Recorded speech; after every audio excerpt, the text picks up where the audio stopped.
Andhra railway station అసలు పూర్తిగా ఆక్రమణలో ఉంటే లోపలికి వెళ్ళడానికి తలనొప్పే. అట్లాంటి స్టేజ్ ఇదిగో ఇట్లా ఉంటాయి అన్నమాట. వాస్తవంగా నిన్న ఆ ప్రాంతాన్ని ఖాళీ చేయిస్తున్నారు. ఇదంతా రైల్వే ప్రాపర్టీని ఆక్రమించేసుకున్నారు. అవన్నీ కూడా బిల్డింగ్లే కట్టేసుకున్నారు, ఇల్లే కట్టేసుకున్నారు. ఒక్కొక్కటి అద్దె 25,000 దాకా వసూలు చేస్తారు అక్కడ కట్టేసేసి. అలాంటి చోట్లన నిన్న డిమాలిషన్ డ్రైవ్ పెట్టగానే వెంటనే ఆగ్రహించినటువంటిది. ఇందులో ఎక్కువగా ఈ బంగ్లాదేశీలు, రోహింగ్యాలే ఎక్కువ ఉంటారన్నమాట.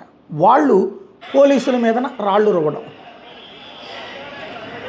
మహిళల్నే ముందు పెట్టి రాళ్ళు వేయిస్తారనమాట. పోలీసుల మీద రాళ్ళు వేస్తారు. పోలీసులు లాఠీచార్జ్ చేయగానే చూసారా, మైనార్టీల మీద దాడి, ముస్లింల మీద దాడి అంటారనమాట. కబ్జాలు చేయడాన్ని కానీ లేకపోతే వీళ్ళు చేసిన అరాచకాన్ని మాత్రం ఏమనకూడదు. యువత, చిన్న వయస్కులు, మహిళలు ఇందులో ప్రధానంగా రాళ్ల దాడులు చేస్తున్నటువంటిది. ఏం చేయాలి ఇట్లాంటి వాళ్ళని?